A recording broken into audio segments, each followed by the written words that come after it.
Urgente. El eje Moscú-Teherán muestra señales de fractura en el momento más delicado de la crisis. En este 20 de abril de 2026, mientras Irán intenta reaccionar ante la presión militar y económica de Estados Unidos en el estrecho de Hormuz, el movimiento más concreto proveniente de Rusia no fue blindar al aliado, sino retirar personal de una instalación nuclear estratégica y al mismo tiempo reforzar la idea de que puede ocupar el espacio en el mercado energético dejado por Teherán. O sea, en el peor momento para Irán, Putin abandona a Irán y busca cuidar de sus propios intereses. ¿Qué pasó? En la práctica, la planta nuclear de Bushehr, en el sur de Irán, se convirtió en un símbolo claro de ese cambio. Rosatom, la empresa estatal nuclear rusa, ya venía retirando empleados desde el inicio de la guerra y, el 2 de abril, informó que pediría a Estados Unidos e Israel que respetaran una pausa para concluir la evacuación de más especialistas. 2 días después, Reuters informó sobre la retirada de otros 198 empleados. O sea, cuando el escenario se volvió más peligroso, la acción visible de Rusia fue organizar una salida segura para los suyos, no anunciar una respuesta dura en defensa de Teherán. ¿Quién está en el centro de esto? Vladimir Putin, Rosatom y el liderazgo iraní, que ahora ve a un socio histórico reducir su presencia justo cuando la presión aumenta. ¿Dónde pesa más esto? En Bushehr, pero también en toda la costa iraní, que depende del flujo de energía y de las rutas en el Golfo. Ese punto es decisivo porque Bushehr no es un detalle periférico. La instalación fue construida por los rusos, opera con una fuerte participación técnica rusa y siempre ha sido tratada como un hito de la cooperación entre Moscú y Teherán. Rusia reduce ese personal, el mensaje político es fuerte. El mensaje que llega a Irán no es de seguridad compartida, sino de contención de daños. ¿Por qué? Hasta ahora, los hechos públicos muestran a Rusia moviéndose para preservar a su personal, su margen diplomático y su posición comercial, en lugar de lanzarse a una defensa abierta de Irán. Para Teherán, esto tiene sabor a abandono. Y en el ámbito político, el abandono en un momento claramente crítico suele leerse como traición. Al mismo tiempo, Moscú empezó a hablar como quien ya ve una oportunidad en medio del caos. El 7 de abril, el primer ministro ruso, Mikhail Mishustin, dijo que la disrupción en Medio Oriente abrió nuevas oportunidades comerciales para Rusia. El 15 de abril en Pekín, Sergei Lavrov afirmó que Rusia estaba lista para compensar la falta de recursos energéticos para China afectada por la crisis. Esto importa porque muestra cómo Rusia empezó a presentarse, no como escudo de Irán, sino como alternativa de suministro para quienes quedaron expuestos al choque en Hormuz. ¿Cómo sucede esto? Por la energía. Si el petróleo iraní encuentra más barreras, el petróleo ruso gana espacio político y comercial. Y ese cambio no se quedó solo en el discurso. Reuters informó que Sinopec, la gigante china de refinación, compró cargamentos de petróleo ruso para sustituir parte de la oferta de Oriente Medio, precisamente por el alto riesgo en Hormuz.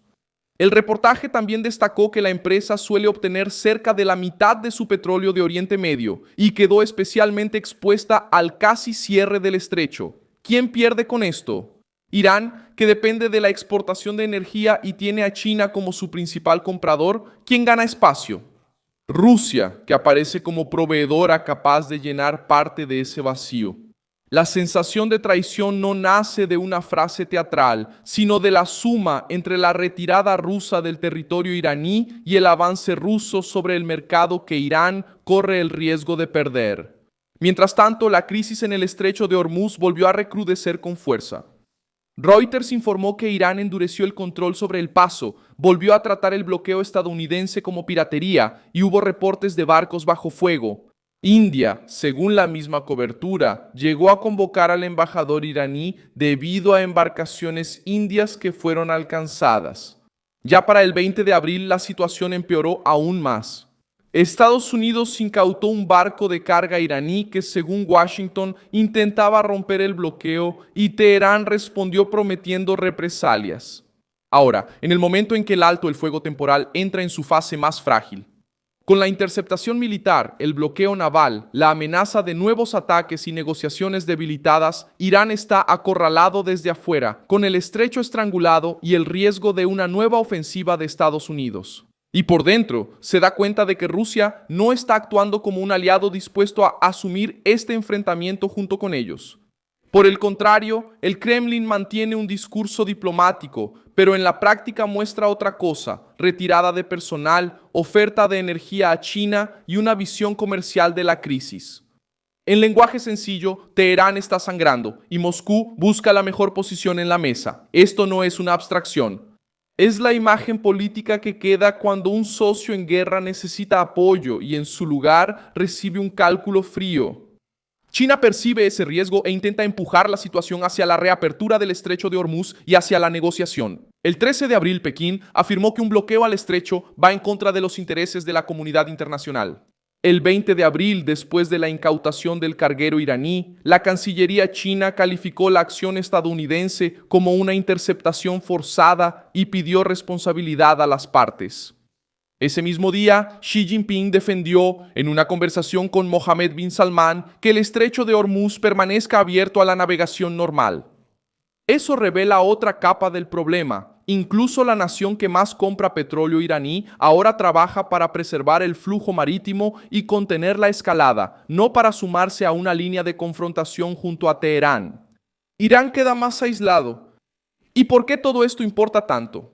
Porque la guerra dejó de ser solo militar y se convirtió también en una batalla por el mercado, la influencia y la supervivencia económica.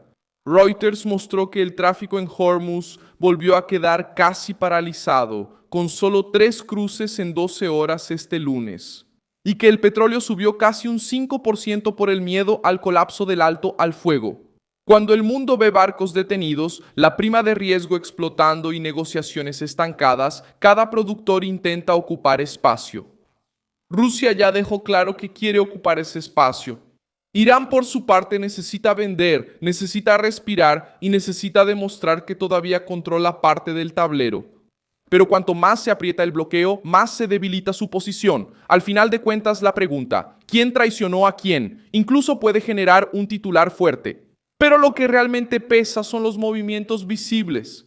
Y los movimientos visibles hoy son estos: rusos saliendo de Bujer, Moscú diciendo que puede abastecer a China, refinadores chinos ampliando compras de petróleo ruso, Hormuz bajo nueva tensión. Irán prometiendo una respuesta después de ver que uno de sus cargueros fue incautado por Estados Unidos. El alto al fuego anunciado el 7 de abril está en riesgo. Las conversaciones en Islamabad perdieron fuerza y Donald Trump ya indicó que el bloqueo continuará incluso sin garantía de extensión de la tregua. En el momento en que Teherán más lo necesita, Moscú retrocede en el terreno, habla como proveedora global y convierte la debilidad del aliado en una oportunidad. Por eso esta historia explota con tanta fuerza. No se trata solo de rusos saliendo de Teherán. Se trata de que Irán descubre en el peor momento que estaba más solo de lo que parecía.